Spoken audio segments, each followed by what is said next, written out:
안녕하세요. 앞으로 경제지옥이 이제 벌어질 거다라는 이야기가 되게 많죠. 무서운 얘기입니다. 경제지옥.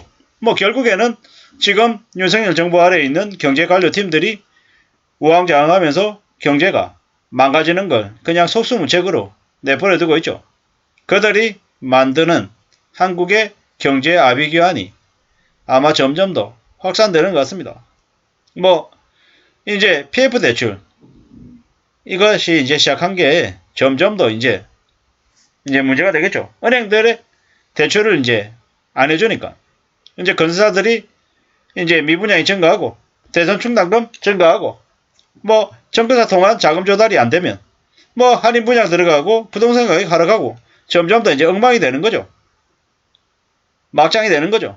점점 더 우리의 삶이 더 어려워지는 거다. 라고 이제 봐야 되겠습니다. 지금 분위기는 시간이 지날수록 할인 분양이 거의 확실시되고 집값이 지금 가격에서 폭탄을 터지는 거죠.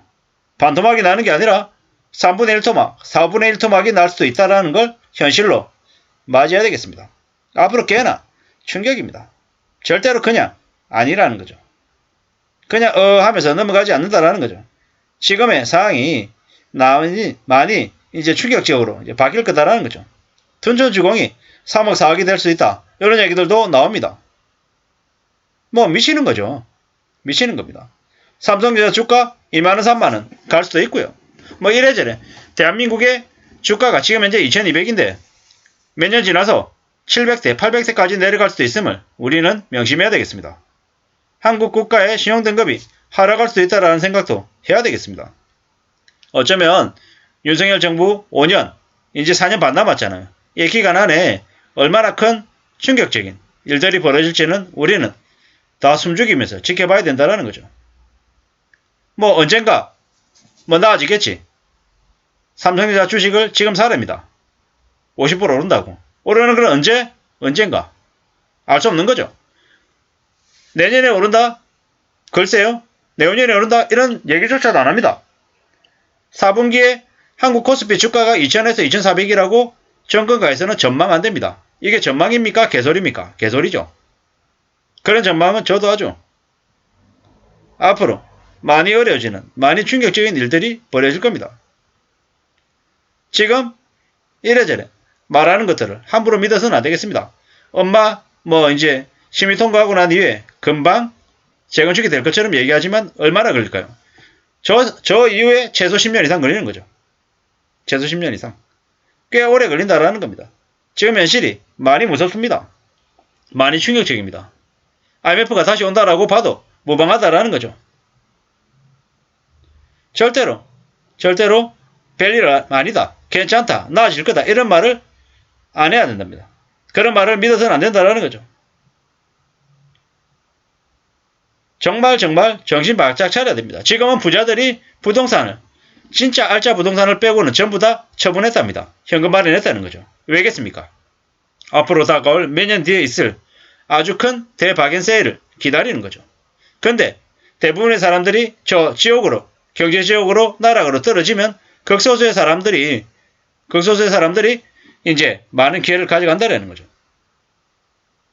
많이 무서운 시기, 꽤 충격적인 일들이 앞으로 벌어질 것이다라고 봐야 되겠습니다. 사람이 어떻게 살아야 되겠습니까? 함부로 욕심을 부리지 말고 정신 바짝 차리고 살아야 되는 거죠. 많은 어려움, 많은 충격들이 있죠. 쉽게 살 수 없다라는 겁니다. 애욕, 탐욕, 폭력, 아첨, 사기, 위조, 배반, 태만 등의 그 단테가 말하는 9개의 지옥, 이러한 것들이 앞으로 이제 우리에게 벌어지더라는 거죠.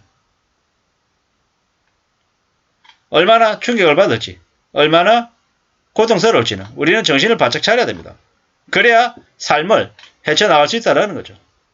절대로 무섭지 않다라는 마음을 가지려면 어떻게 해야 되겠습니까? 정신을 바짝 차리고 살아야 되는 거죠. 앞으로 우리는 점점 더 삶을 무섭게 생각하고 점점 더 진지하게 좀 더 착실하게 살 공들을 내야 됩니다. 그게 아니고서는 삶을 견뎌낼 수 없다는 겁니다. 아무도 우리의 삶을 대신해주지 않습니다. 앞으로 IMF가 다시 온다라고 보고 생각해야 됩니다. 1997년 저는 대학 3학년이었습니다. 잘 몰랐습니다.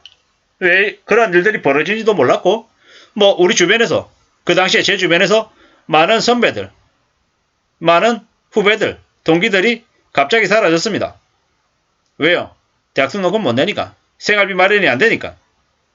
그냥 그렇게 조용히 사라졌다라는 거죠. 그렇게 조용히 사라지고 어떻게 됐냐? 대부분이 되돌아오지 않았습니다. 다르게 얘기하면 그 학교 같이 다녔던 그 학생들의 가정이 무너지고 다시 회복이 안 됐다는 얘기인 거죠. 씁쓸한 얘기입니다. 충격적인 얘기죠. 앞으로는요. 앞으로 그러한 일들이 또 똑같이 발생된다라고 봐야 됩니다. 채무불이행자, 주민등록 말소자, 신용불량자죠. 다중채무자, 이렇게 매우 우려스럽고 무서운 얘기들이 많아지는 것 같습니다. 아무도 삶을 대신 살아주지 않습니다. 꽤 충격적이고 꽤 무서운 일들이 벌어질 것 같습니다. 잘 생각해야 됩니다. 어떻게 살지, 어떻게 마음을 먹고 헤쳐나가야 될지를 궁리해야 될 것 같습니다.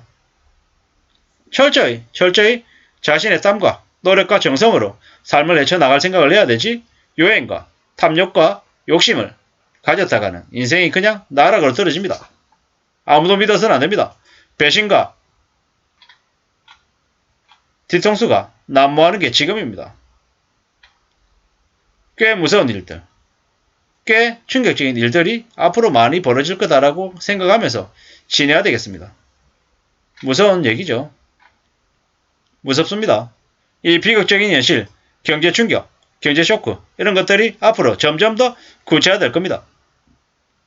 이제는 많은 이들이 권고사지, 구조조정의 대상자가 될 것이고 또 무리하게 진 빚 때문에 이자 부담이 감당이 안 돼서 자산들을 내놓을 것이고 자산을 다 팔아도 빚을 못 갚아서 허덕이게 될 거다라는 거죠. 투잡쓰리자 미친듯이 일하고 그러고 난 다음에도 또 삶이 나아지지 않아서 더 궁지로 더 절벽으로 내몰릴 것 같습니다. 함부로 욕심부려서는 안 된다라는 거죠. 지금은 어떤 식으로든 생업을 붙들어매고 끝까지 버틸 수 있어야 되겠습니다. 그러지 않고서는 평생의 삶이 정말 지옥 같을 수 있다는 걸 명심해야 되겠습니다. 아무도 대신해주지 않습니다. 지옥은 9단계까지 있다. 단테의 지옥의 9단계 뉴스를 검색하셔가지고 차근차근 읽어보시면 좋겠습니다. 얼마나 우리가 살아가는 삶이 힘들고 어려운지 정신 바짝 차려야 된다라는 이야기를 하고 있습니다. 아무쪼록 아직 시작 안 했다. 지옥은 이제 시작이다. 이런 얘기들을 좀 더 엄중하게 바라보고 지켜봐야 될 것 같습니다. 이상입니다.